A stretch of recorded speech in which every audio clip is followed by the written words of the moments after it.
Alain, tu es chef de projet Avenir Montagne Ingénierie pour les associations Espace Nordique Jurassien et Grande Traversée du Jura. Tu as participé au parcours animé par la Fabrique des Transitions. Qu'est-ce que tu retiens de ce cheminement et qu'est-ce que tu as envie de partager en termes de réalisation avec les autres territoires?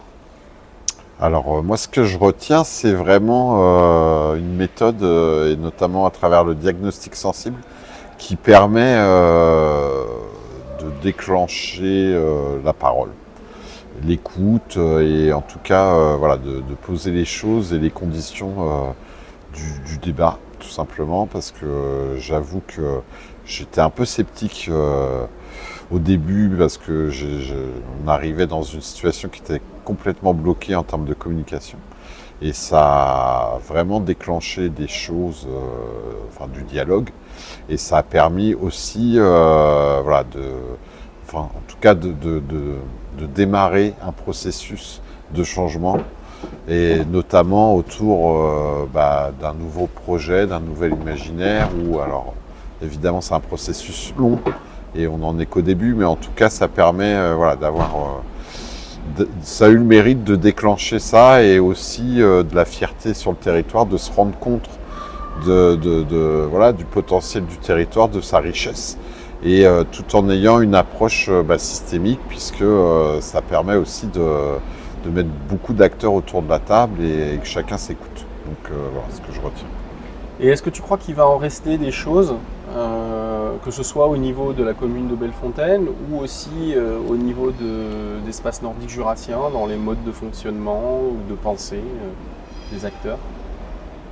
Alors j'espère qu'il va en rester des choses. Moi je pense qu'il faut quand même continuer d'accompagner au-delà de la mission voilà, qui s'est arrêtée maintenant, mais il faut vraiment continuer à accompagner parce que c'est sur les territoires ruraux en tout cas, peut-être pas tous, mais celui sur lequel on est intervenu, c'est pas forcément évident de parler à tout le monde en intersectoriel et en transversalité.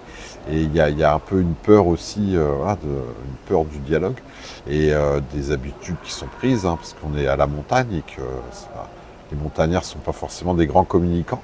Donc il faut vraiment continuer, je dirais, à amener ces espaces de dialogue et à les animer. Enfin, moi, c'est ce que je retiendrai. Donc oui, je pense qu'il va rester quelque chose, mais à la condition qu'il y ait toujours une animation. Un message que tu aurais envie d'adresser aux autres territoires pour les inspirer ou peut-être les engager aussi dans ce chemin de transition?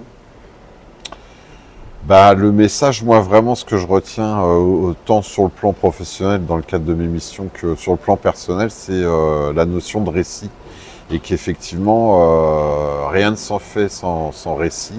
En tout cas, et dans le cadre des transitions, là, en l'occurrence, ce qui nous anime du tourisme par rapport au réchauffement climatique, mais je pense que ça s'applique à tout, à toute transition, c'est vraiment d'apporter de la pensée positive, en tout cas d'amener les acteurs à reprendre confiance et à imaginer un avenir positif.